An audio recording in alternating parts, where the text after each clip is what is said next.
taarifa ya kufungwa kwa duka la MSD, lile duka halijafungwa, ila lilibadilisha umiliki. Kwa kuna mchakato wa kubadilisha umiliki kutoka umiliki wa MSD kuja umiliki wa hospitali.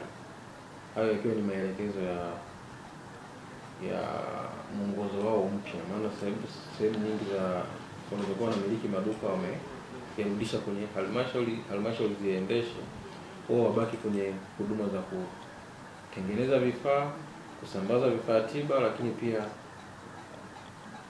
wabaki na shughuli za ununuzi, usambazaji, na sana wajikite kwenye shughuli za ununuzi na usambazaji wa vifaa katika vituo vya afya vyote na hospitali.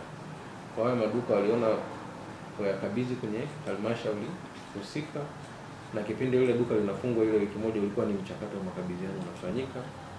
Lakini hata hivyo kipindi ile duka linafungwa ilikuwa kuna maduka mengine lilikuwa kwa hospitali hapo.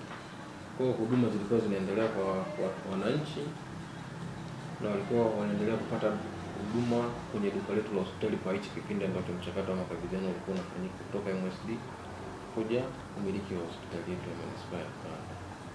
Na makabidhiano hayo yalifanyika yakakamilika tarehe 21 mwezi wa pili, na mchakato wa kuanza kutoa huduma kama duka la hospitali ulianza tarehe 23 mwezi wa pili. Kwa hiyo toka tarehe 23 mwezi wa pili duka liko chini ya miliki ya hospitali ya Manispaa ya Mpanda, na linaendelea kutoa huduma kwa wananchi kwa bei zile zile ambazo tulikuwa wanapata wananchi kutoka duka lile la MSD lile. Labda sababu za mabadiliko hayo zilikuwa nini?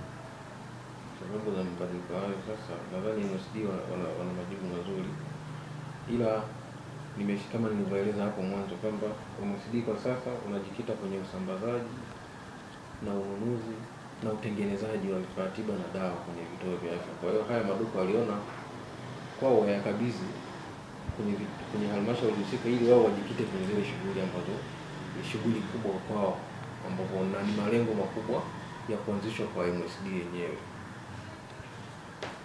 Okay. Baada ya kukabidhiwa sasa, labda utofauti ambao uliopo kati ya wakati MSD wanasimamia haya maduka na sasa hivi kwenu nyinyi, utofauti wake unakuwa ni upi? Maana kwa sasa ni wiki moja tu kutoka maana tunaweza kutoa huduma tarehe 23. Kwa hiyo sasa hivi utofauti tunafanya baada ya kuanzia mwezi mmoja na kuendelea, lakini wananchi bado wanaendelea kupata huduma pale na huduma zinaendelea vizuri, na hakuna changamoto yoyote ambayo tunashuhudia kwa sasa kwa upande wa utoaji wa huduma kwa ile duka. Upande wa uagizaji wa swala la uagizaji wa dawa, tunaagiza dawa kila baada ya miezi miwili kwa kawaida.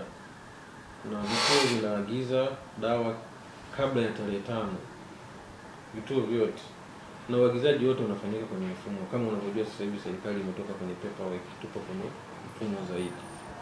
Kwa hiyo vituo vyote vinaagiza dawa kwenye mfumo, na dawa zinakuja ndani ya huo mwezi. Kwa mfano mwezi huu oda zote zimeshafanyika hadi kufikia tarehe 5. Huu mwezi ni wa kuoda dawa kwa upande wetu wa hii kanda ya Tabora, maana sisi tunahudumia na MSD kanda ya Tabora.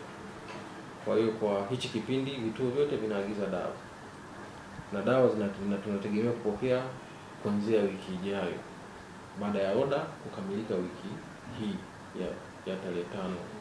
Sawa. Kwa hiyo tunategemea dawa tuzipokee kuanzia wiki ijayo, maana oda tayari zimeshafika.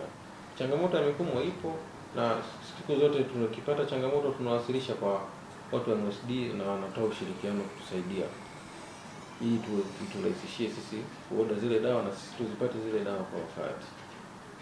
Japo changamoto inaenda kupungua, maana ule mfumo ulikuwa ni mpya, ndio maana ulikuwa bado una changamoto nyingi, lakini tunaendelea kushirikiana nao, wanaendelea kufanya marekebisho